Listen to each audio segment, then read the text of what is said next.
नमस्कार. आपण पाहत आहात पोलीस फ्लॅश न्यूज. आज आपण आलेलो आहोत कोरेगाव तालुक्यातील सोनकी या गावामध्ये आणि इथं आपल्याशी आज चर्चा करणार आहेत ते म्हणजे ज्येष्ठ वकील आहेत आप्पासाहेब घोरपडे यांच्याकडून आपण जे बँकेचे जे कर्जदार जे पीडित आहेत त्यांच्याविषयी आज आपण त्यांच्याकडून जाणून घेणार आहोत. तर आपल्या या कार्यक्रमामध्ये आप्पासाहेब तुमचं खरं तर स्वागत आहे. नमस्कार. आमच्या कर्जदारांनी नेमकं काय केलं पाहिजे याविषयी जर का सांगितलं तर फार बरं होईल. कसं आहे, कर्ज ही संकल्पना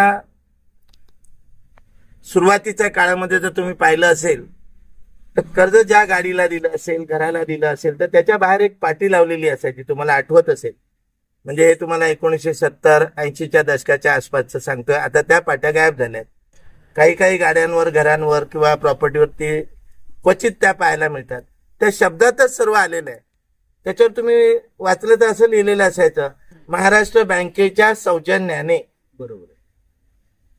कर्ज हा शब्द नंतर रुजू झाला, पण ही वित्तीय संस्थांची आणि सरकारी मदत होती. लोकांना मदतीचा हात होता. जसं आता माननीय मुख्यमंत्र्यांनी सांगितलं, फडणवीस साहेबांनी, की शेतकऱ्याच्या शेतीला जे कर्ज दिलंय ते कर्ज जर थकीत गेलं असेल तर त्यांचं व्याज घेणं थांबवा आणि जास्तीत जास्त त्या कर्जाला काय करा, ओटीएस मध्ये बसून ती खाती नील करून टाका. पण दिलेल्या नियमाप्रमाणेच खालचं यंत्रणा चालतंय का? तर नाही.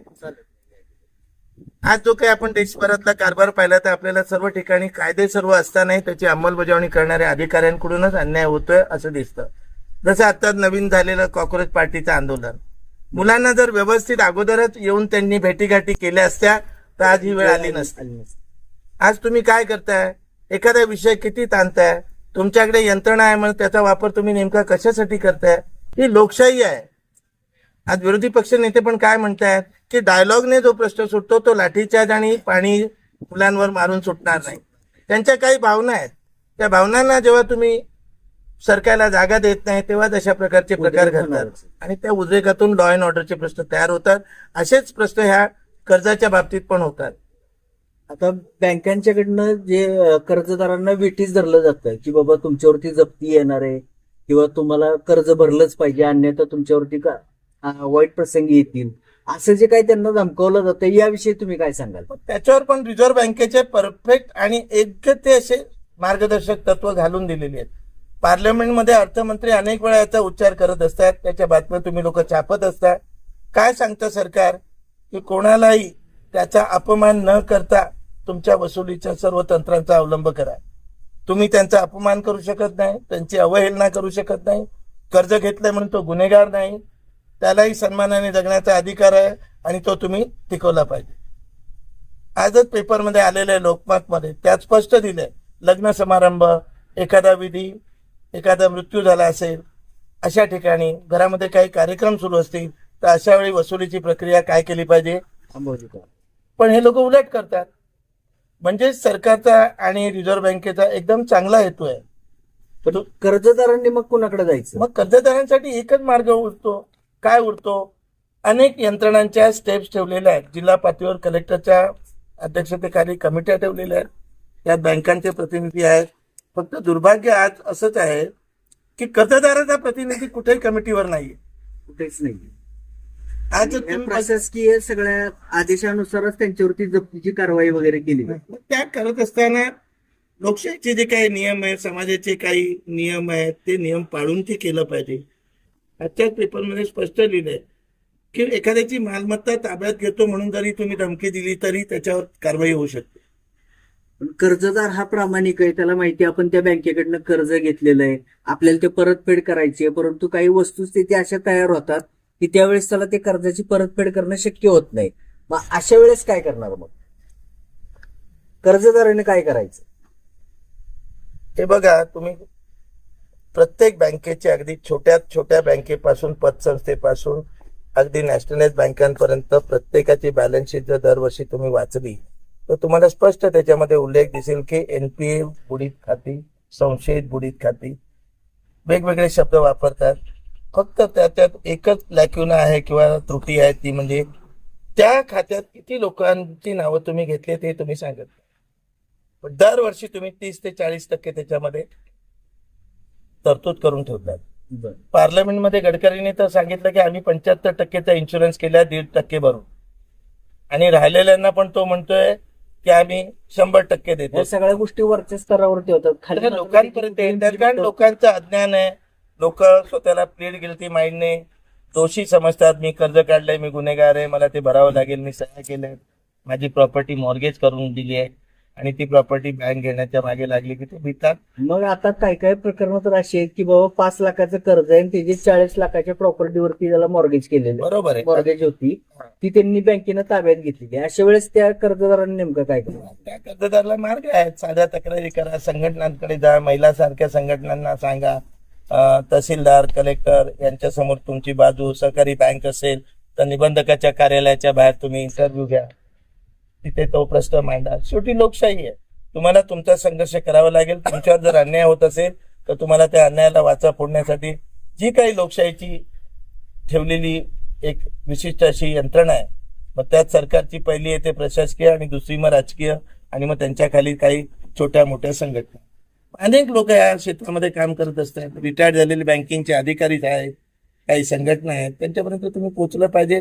तुमचं दुःख, तुमचा त्रास त्यांना सांगितला पाहिजे, आणि सरकारच्या पटलावर घेऊन तुम्ही तुमचं जे कर्ज आहे ते कमीत कमी कसं OTS होईल याचा प्रयत्न केला पाहिजे. आणि महाराष्ट्रातनं एकमेव नाव तुमचंच घेतलं जातं संपूर्ण महाराष्ट्रामध्ये की बँकिंगचे जर का कर्जदाराला जर का कुठला त्रास होत असेल तर आप्पासाहेब घोरपडेंशिवाय पर्याय नाही, असं एक संपूर्ण महाराष्ट्रामध्ये एक चित्र तयार झालेलं आहे. तर कारण असं आहे की महाराष्ट्रामध्ये जेव्हा विलासराव देशमुख मुख्यमंत्री होते, मला वाटतं तो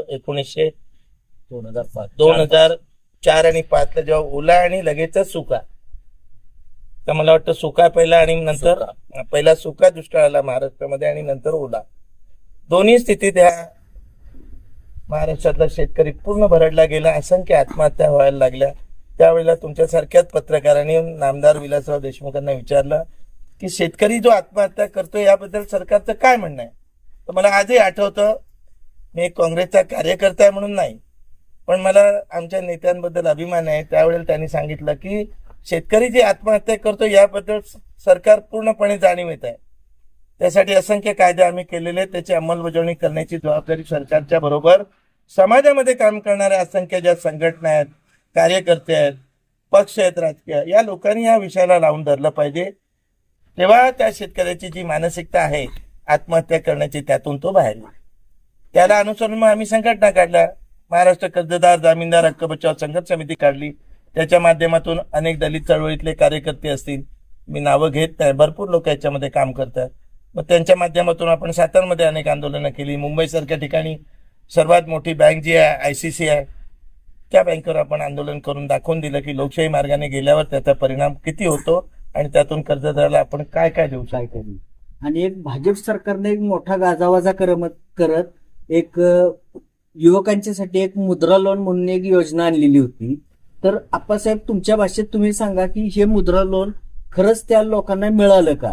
किती लोक त्याच्यापासून वंचित राहिली? तर कसं आहे, कोणतीही बँक असू दे, राज्याची असू दे, सरकारची असू दे, सहकारातली असू दे, फायनान्स असू दे, एक जनरल गाईडलाईन काय आहे RBIचं, तुम्ही जे काही लोकांकडनं डिपॉझिट घेता, समजा आता इथे बँक ऑफ महाराष्ट्राची एक शाखा पिंपळमध्ये आहे, त्या लोकांकडे समजा 1000 कोटीची डिपॉझिट असतील, तर त्यातली कमीत कमी 30% म्हणजे किती झाले, 300 कोटी वाटप लोकलला पाहिजे. पण प्रत्यक्ष असं करतायत का? एखादी सहकारी संस्था रजिस्टर करायची म्हणते तर सरकारचे नॉर्म्स काय आहेत की बाबा मागासवर्गातले 3 प्रतिनिधी घ्या वेगवेगळे, महिलांचा 1 प्रतिनिधी घ्या. कशासाठी? तर त्यांचं हित त्या संचालकांनी बघायचं. पण प्रत्यक्ष असं कुठलं संचालक करत नाही. तो त्याचा हप्ता काय असेल तो मिटिंगचा घेतो आणि निघून जातो सह्या करून. ठराव काय घेतला, त्या ठरावातून कर्जदाराचं नुकसान होतंय का फायदा होतोय अजिबात बघत नाही. एक व्यवसाय म्हणून हे सर्वजण हे चालवत असतात. जेव्हा की रिझर्व्ह बँकेचं म्हणणं काय आहे, त्या लोकशाहीमध्ये कॉन्स्टिट्यूशन कोणालाही धंदा करण्याची परवानगी पब्लिकवर देत नाही. सेवा आहे. सहाय्यक निबंधक याच्यामध्ये काय काम करतात? सहाय्यक निबंधक हा मधला दुवा आहे कर्जदार आणि बँकेच्या मधला. तो नियंत्रण करणार आहे. तो बँकेच्याच बाजूने त्यासाठी त्याला जागे केलं पाहिजे. व तू दिलेल्या आदेशाचं नेमकं पालन ते योग्य करतायत का त्याच्या नावावर हे लोक सावकारी करतायत आपण पाहिलं पाहिजे ना. त्यात पत्रकारांची भूमिका आली, आमची संघटनेची आली, पक्षाची आली, लोकांची आली. आणि कुणीतरी केलं पाहिजे. पण काय पाहायला मिळतं, सर्व कार्यकर्ते कुठल्या ना कुठल्या पक्षाला पाहिलेला आहेत.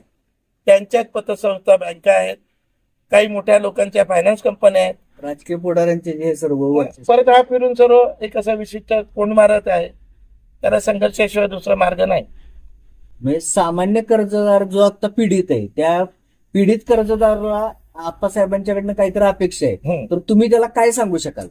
हा जो सामान्य कर्जदार जो भरडलेला आहे तो आमच्यापर्यंत येत असतो. आता समजा भैयाजी किधर है, गुप्ता, आओ इधर, इधर खड़े रहो.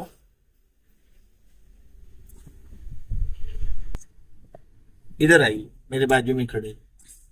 क्या बता सकता है, तेरे ऊपर आज बैंकों का लोन था, फाइनेंस का था, सरकारी बैंकों का था, क्या तुमको संगठन क्या दे सकती थी और क्या तुमने दिया? अपनी संगठन अपने को ताकत दिया है, लोग फंसा कर लोन दिए और फंसा के पैसा वसूली का जबरन कर रहे थे.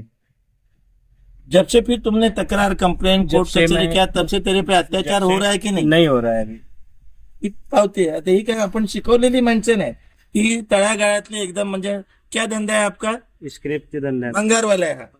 तर गेली 27 तारखेला जबरन जप्ती करायला आली होती. साहेबाचे हिने आपण हे केलं, तिने माघारी गेली, कोर्ट होती, पोलीस बंदोबस्त होता, कोर्ट कमिशनर होता, पण ते लोक चुकीची जप्ती वसुली करत होते. ह्याच्या नावावर कर्ज नव्हतं. ह्याचा एक भाऊ आहे, तो तिथे नसतो. त्याच्या नावाच्या कर्जासाठी ह्याच्या घरात जाऊन त्याला धमकवलेलं होतं. कुलूप लावत होते. गेल्या वर्षी तर त्याची बायको हा बाहेर गेलेला होता.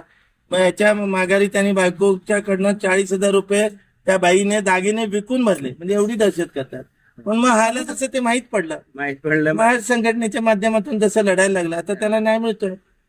लोकशाहीमध्ये एक चांगलं आहे की तुम्ही जर लोकशाहीचे मार्ग आणि त्यातली तंत्र वापरली तर तुम्हाला न्याय मिळाल्याशिवाय राहत नाही. 100चे 100 कायदे कर्जदाराला वाचवण्यासाठी बनवलेले आहेत. एक कायदा आहे, तुम्हाला पण माहित असेल, कायद्याने सावकाराला नियंत्रण केलेलं आहे. नाव काय आहे? महाराष्ट्र सावकारी नियंत्रण कायदा. म्हणजे आपण कोणाला नियंत्रण केलंय? सावकारांना केलंय. पण उलट चाललंय, लोक त्या कर्जदाराला नियंत्रणात ठेवतात आणि फक्त व्याज खातात. आणि व्याज खाणं हा गुन्हा आहे. निव्वळ व्याज खाणं ही सावकारी प्रक्रिया आहे. एखाद्याची मालमत्ता ताब्यात घेणं ही सावकारी प्रक्रिया आहे. असं सावकार करत होता. म्हणून नामदार वसंतदादांनी आणि यशवंतराव चव्हाणांनी ही सहकार्याची गंगा महाराष्ट्रात आणली. पण सहकार्याच्या गोंडस नावाखाली जाईल तिथे सावकारात पाहायला मिळतात. संस्थेची वाढ होते, पण कर्जदार खचलेला कोणी बघत नाही. आज जर त्या संस्थेमधून 500 लोकांनी कर्ज घेऊन त्याच्यामध्ये जर 10 लोक आत्महत्या करत असतील, याचं रेकॉर्ड कुठे ठेवलं जात नाही. मग बँकिंगचे नियम आणि कर्जदारांची होणारी फसवणूक यावरती तुम्ही स्पष्टपणे काय सांगाल? काय त्यांच्यावर सुद्धा 420 सारखे गुन्हे तुम्ही दाखल करू शकता. पण इथपर्यंत त्या कर्जदाराची आर्थिक मानसिकता नसल्याने तो ते करू शकत नाही. बँकेचे व्यवहार सर मराठीमध्ये असतात सर्व, हो, पण जे कर्ज घेत असतानाचे जे अग्रीमेंट असतं किंवा त्याच्यावरती सह्या घेतल्या जातात ते इंग्लिशमध्ये असतं. असं का? तसं कर्जदाराला- लोकल भाषेमध्ये किंवा तुमच्या स्थानिक भाषेमध्येच हे चालवलं पाहिजे. आता महाराष्ट्र शासनाने पण सांगितलं की कोर्टाचा कारभार सुद्धा मराठीमध्ये चालवला पाहिजे. हायकोर्टाचा असला तरी स्थानिक मराठीचा वापर केला पाहिजे. देशाची जी सुप्रीम कोर्ट वगैरे तिथे हिंदीचा वापर केला पाहिजे.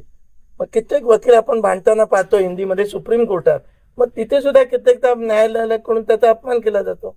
मग एखादा जो वकील खरोखर वकीलच आहे सिनियर, तो हिंदीमध्येच बोलतो. म्हणजेच कोणीतरी ही जबाबदारी शेवटी घेतली पाहिजे. आता समाजामध्ये सर्वात मोठं दुःख काय आहे की कोणी लायबिलिटी घ्यायला तयार नाही.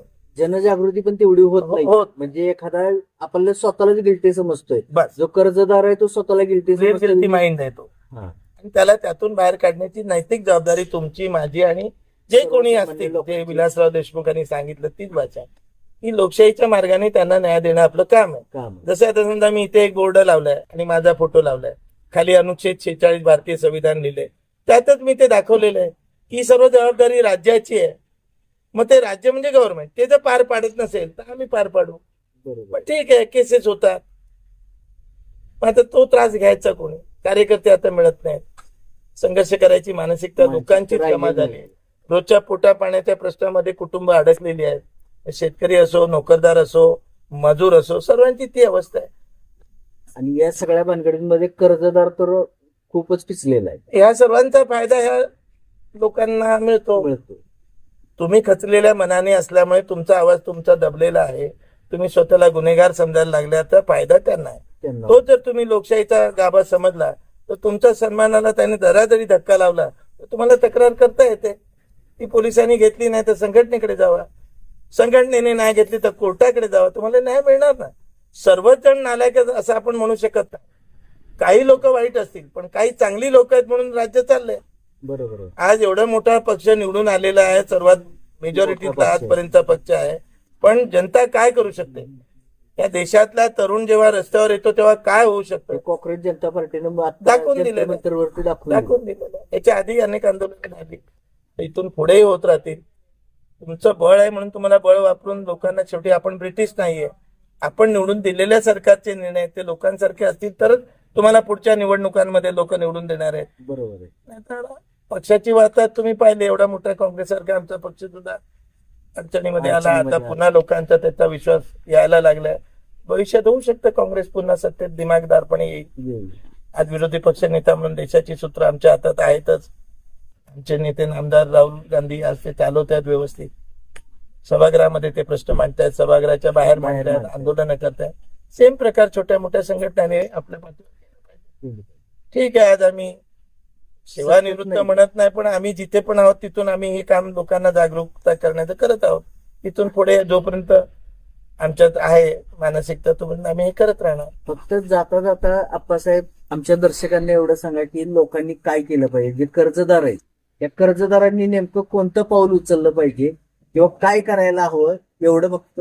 माझं कर्जदारांना एवढंच सांगणं आहे की तुमच्यासाठीच कायदे आहेत. तुम्ही तुमच्यावर अन्याय होत असेल तर प्रखरपणे तुम्ही तुमच्यावर झालेल्या अन्यायाला तक्रारीत करून संबंधित खात्याकडे दखल द्यायला भाग पाडलं पाहिजे आणि तुम्ही तुमचा न्याय घेतला पाहिजे. त्यामध्ये आम्ही त्यांच्या मागे उभे आहोत. पत्रकारांनी सुद्धा तुमचं काम केलं तर त्याला न्याय मिळाल्याशिवाय राहणार नाही. आत्महत्या करणं किंवा जीव देणं हा काही मार्ग नाही.